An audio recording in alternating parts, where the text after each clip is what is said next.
आज के वीडियो में मैं आपको 4-5 ऐसी छोटी छोटी बातें बताऊंगा जिनको फॉलो करने से घर में लक्ष्मी का आगमन होता है और फॉलो नहीं करने से घर की लक्ष्मी ही रूठ के चली जाती है।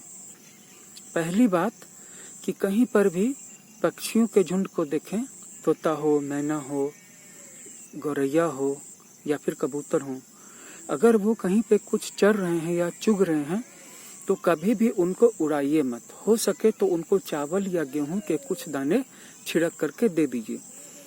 आप जैसे जैसे उनको दाने देंगे और जैसे जैसे उन पक्षियों का पेट भरेगा वैसे वैसे आपकी तिजोरी भी भरेगी। ये महालक्ष्मी का आशीर्वाद आपको मिलेगा। इसके बाद दूसरी जो सबसे अच्छी हैबिट है कि कभी भी किसी चींटी को या चींटे को कुचलिए मत। हमेशा उन पर दया कीजिए। उनकी बाम्बी को, उनके घरौंदे को कभी भी तोड़िए मत। और इसमें करने वाली बात यह है कि चींटियों को चीनी दें तो भी आपका जो धान्य का भंडार है यानी कि किचन, वो हमेशा भरा रहेगा। तीसरी बात कुत्तों के संबंध में है कि कुत्तों को रोटियां दीजिए, चावल दीजिए, जो भी वो खाते हैं, जो भी उनको पसंद है, जो भी आप दे सकते हैं। और सोते हुए कुत्ते को कभी भी हड़का के मत उठाइए, उसको चमकाइए मत, डराइए मत। या जगे हुए कुत्ते को भी कभी भी तंग मत कीजिए। कुत्ते और बिल्ली पे कभी भी पानी नहीं छिड़किए। बहुत सारे लोग क्या करते हैं कि कुत्ते और बिल्लियों को भगाने के लिए, हड़काने के लिए कि क्यों मेरे घर में आ गए, पानी फेंक देते हैं। तो जो कुत्ते डांटने पर भी नहीं भागते हैं क्योंकि उनको आसरा लगा रहता है कि मैं यहाँ पे अड़ के पड़ा रहूँगा तो मुझे ये कुछ खाना दे देगा, तो आपके डांटने पर वो और ज़्यादा मुंह नीचे करके और ज़्यादा डर करके लेकिन वहीं बैठ जाते हैं क्योंकि ये जानते हैं कि मार नहीं सकता है। तो कुछ लोग उस कंडीशन में पानी पड़ा देते हैं, तो पानी पड़ जाने से कुत्ते और बिल्लियां लाचार होकर भाग जाते हैं।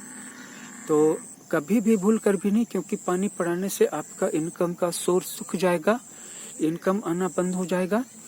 और कभी भी कुछ भी हो जाए, जानवर तो जानवर होते हैं, चाहे वो बकरियां हो, कुत्ते हो, बिल्लियां हो, वो तो एजुकेटेड नहीं होते हैं, वो इंसानों जैसा समझदार भी नहीं होते हैं।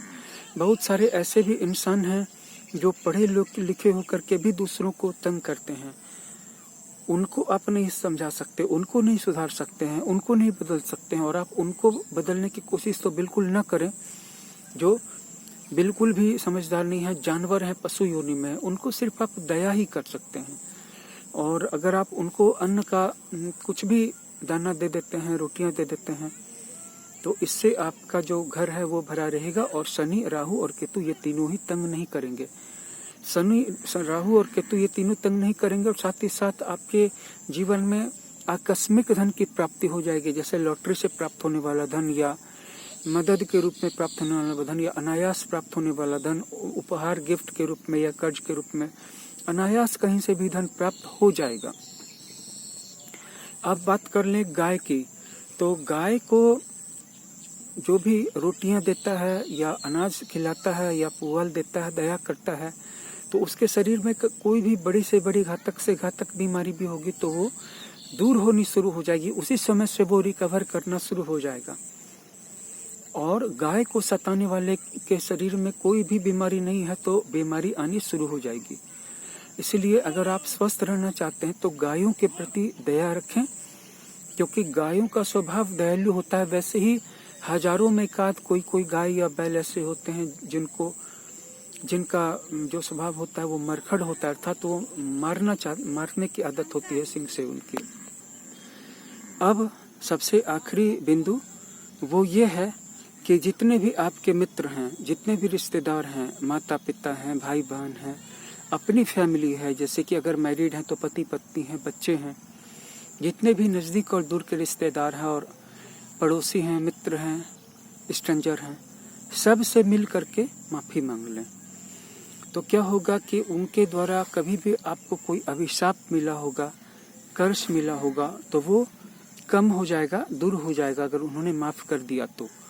क्योंकि जितना देवी देवताओं के आशीर्वाद का फल होता है, एक बहुत बड़ा परसेंटेज सब लोगों का क्या ओपिनियन है, सब लोगों का क्या मत है, इससे भी पता चलता है। इससे भी आपके भाग्य का शेप होता है। जिसका मतलब है कि अगर भगवान और देवी देवता हम पे खुश हैं लेकिन बहुत सारे लोग नाराज हैं, चिढ़े हुए हैं, दुखी हैं, तो उनका जो कलेक्टिव ओपिनियन है, उनकी जो कलेक्टिव विश है, वो भी असर करेगी। एक बार झुक जाने में क्या जाता है, और अगर हम उनसे नहीं झुकेंगे तो वैसे भी प्रकृति का इरादा तो हमारे अहंकार को तोड़ने का ही है।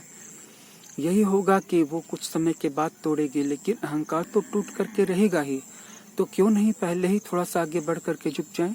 इस वीडियो में इतना ही। अगर वीडियो अच्छा लगा हो तो कमेंट करके जरूर बताइएगा। इस वीडियो को एक लाइक कर दीजिएगा।